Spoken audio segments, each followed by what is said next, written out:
নমস্কার, আপনাদের সাথে রয়েছে আমি অরিত্র। আপনারা দেখছেন কলকাতা টিভি ডিজিটাল। আনম্যাপড 31 লক্ষ ভোটার, তার মধ্যে নোটিশ গেল 25 লক্ষের বাড়িতে। হিয়ারিং এর কি খতিয়ান, শুনানি পর্ব কোথায় দাঁড়িয়ে রয়েছে, সবকিছুর তথ্য দিল নির্বাচন কমিশন। ঠিক কি জানা যাচ্ছে? বাংলার ভোটার তালিকায় নিবিড় পরিমার্জনের যে দ্বিতীয় পর্যায়ে হওয়া শুনানির যে খতিয়ান বা এখনো পর্যন্ত কতদূর কাজ গিয়েছে তা তুলে ধরল নির্বাচন কমিশন। বৃহস্পতিবার সন্ধ্যায় একটি প্রেস বিজ্ঞপ্তি জারি করে শুনানি সম্পন্ন ভোটারের সংখ্যা জানালো রাজ্যের মুখ্য নির্বাচনী আধিকারিক বা সিইও দপ্তর। সংশ্লিষ্ট প্রেস বিজ্ঞপ্তি অনুযায়ী বৃহস্পতিবার সন্ধ্যা 6টা পর্যন্ত রাজ্য জুড়ে শুনানি সম্পন্ন হয়েছে 7,25,899 জন ভোটারের। এদিন একদিনেই শুনানি হয়েছে মোট 68,577 জন ভোটারের। কমিশন সূত্রে জানা গিয়েছে, বাংলার এসআইআর পর্বে মোট 31,68,426 জন ভোটারকে আনম্যাপ বলে চিহ্নিত করেছিল কমিশন। অর্থাৎ যে সকল ভোটার 2002 সালের ভোটার তালিকায় নিজেদের নাম পরিবারের সদস্যদের নামের সঙ্গে সঠিকভাবে লিঙ্ক করতে পারেননি, তারাই আনম্যাপ হিসেবে চিহ্নিত হয়েছিলেন।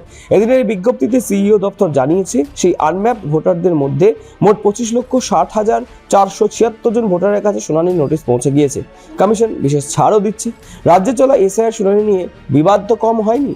কখনো প্রশ্ন উঠেছে অশীতিপর বর্ষিয়ার নাগরিকদের শুনানি কেন্দ্রে যাওয়া নিয়ে তৈরি হওয়া পরিস্থিতি নিয়ে, কখনো প্রশ্ন উঠেছে পরিযায়ীদের নিয়ে। এদিন যে প্রেস বিজ্ঞপ্তি কমিশনের তরফ থেকে দেওয়া হচ্ছে, সে প্রসঙ্গে নিজেদের অবস্থান স্পষ্ট করেছে নির্বাচন কমিশন। তাতে বলা হচ্ছে, 85 বছরের বেশি যাদের বয়স, শারীরিকভাবে অক্ষম কিংবা অসুস্থ এমন ব্যক্তিদের কাছে শুনানির নোটিশ গিয়ে থাকলে তাদের আসার কোনো প্রয়োজনীয়তা নেই।